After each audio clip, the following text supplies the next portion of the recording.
Peace, everybody. How you doing? This is Dr. Samori Swygert signing in, and today I just want to talk briefly about mass shootings and a dynamic that we're not thinking about. So, Sunday, November 5th, 2017, we are familiar with a mass shooting at a church in Sutherland, Texas. A 26-year-old white male was he had killed the parishioners at this church. The local news and the authorities reported that he had an assault rifle style gun. He was clad in all black and he had a bulletproof vest. They found him dead inside the car. This is what they were reporting on the news. 26 people killed, 20 people injured. And so, it made me kind of wonder about this dynamic that we don't look at. Now, Mother Jones is an award-winning publication. And one of the contributors to Mother Jones, put out a compendium of data. He collected all the information of the mass shootings in America from, I believe it's 1982 up to this present one in Sutherland, Texas, right?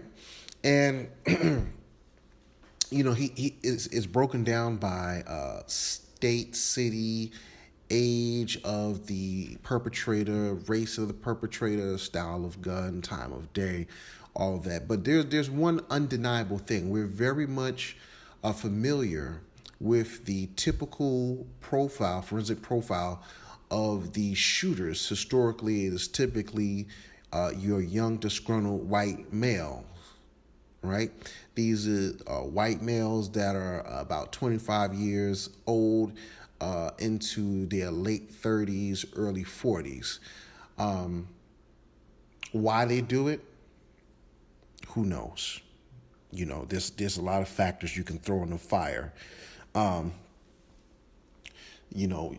people go with the Dennis the Menace type mentality.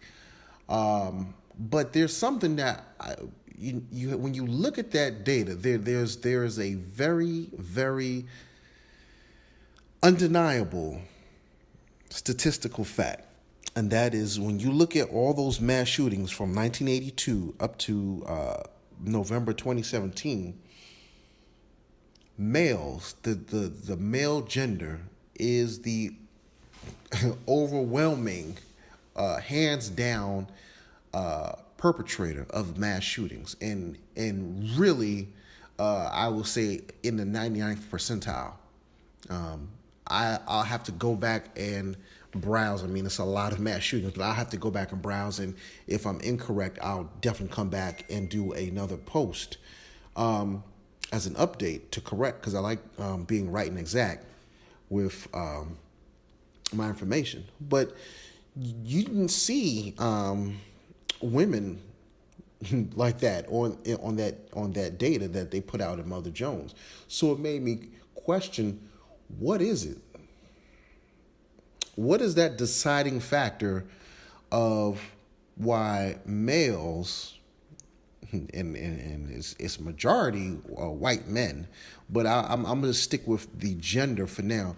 What is it about males that they have this, it seems there's a propensity, or why is it that males are the overwhelming majority perpetrators of these mass killings, mass shootings, mass killings, and not women? And don't get the message confused.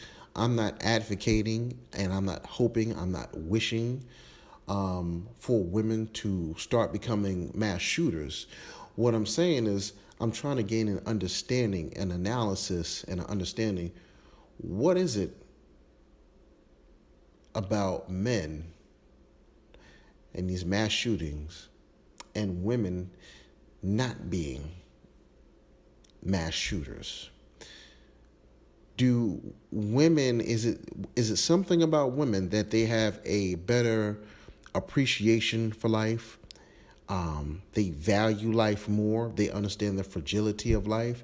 Um, During sexual intercourse, males will participate and they will impregnate the woman, but that's it. Whereas the woman actually carries life for 9 months, and then after 9 months has to nurture life. So they may have a stronger bonding.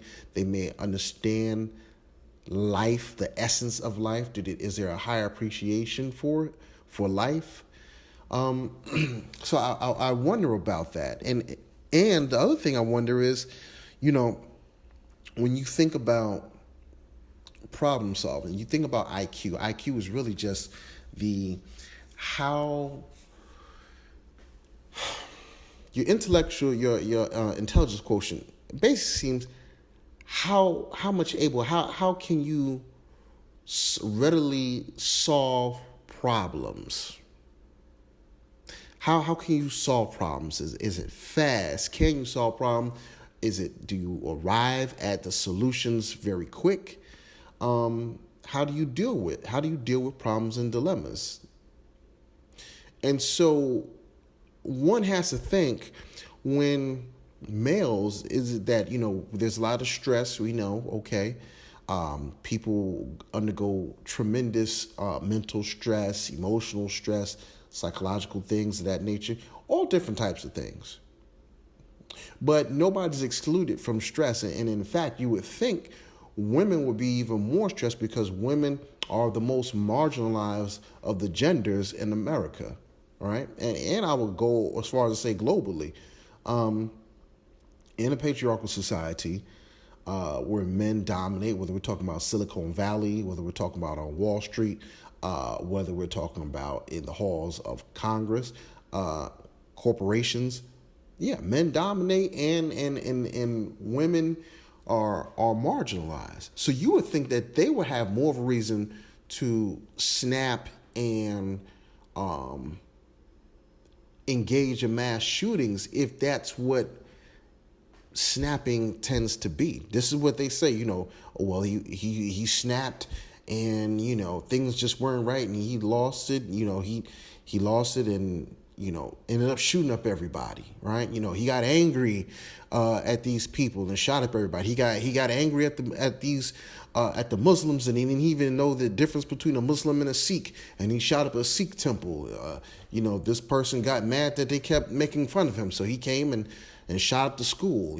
There's various reasons why people will shoot up these different environments, but it's, have you exhausted all your options and alternatives to successfully solve a problem?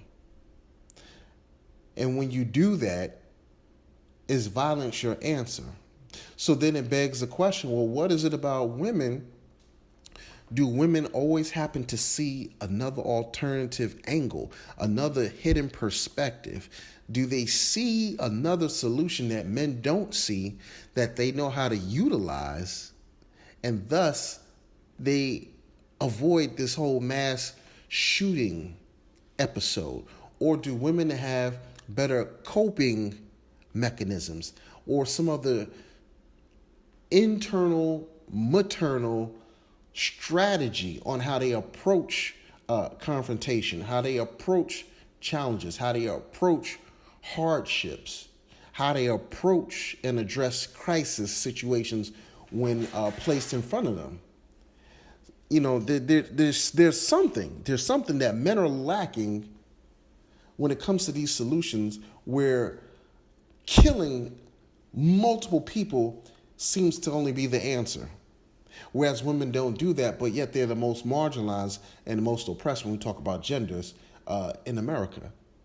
So this is just something I'm just curious about. This dynamic, is when you look at the raw data, it is something that you cannot ignore. It's just fact. When they say numbers don't lie, numbers don't lie. So what is it about these numbers, and what is it about women?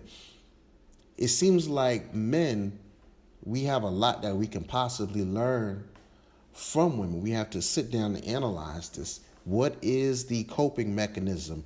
What is the stress management levels? What is it? How do women really value and appraise life?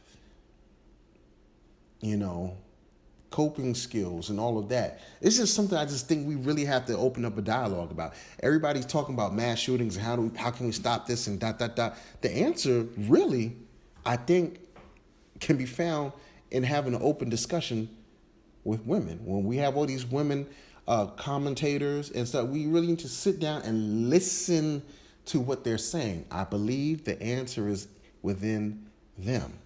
So with that being said, this is not about a battle of the sexes. This isn't about shooting down men, no pun intended. And it's not about bashing women. It's about having common sense, looking at the data, looking at the facts, seeing that there's a direct correlation between men and mass shootings and an inverse relationship between women and mass shootings, and seeing how can we apply some of these things on how we can better carry ourselves as men in society. So with that being said, this is Dr. Samori Swygert signing out. Take care. Peace.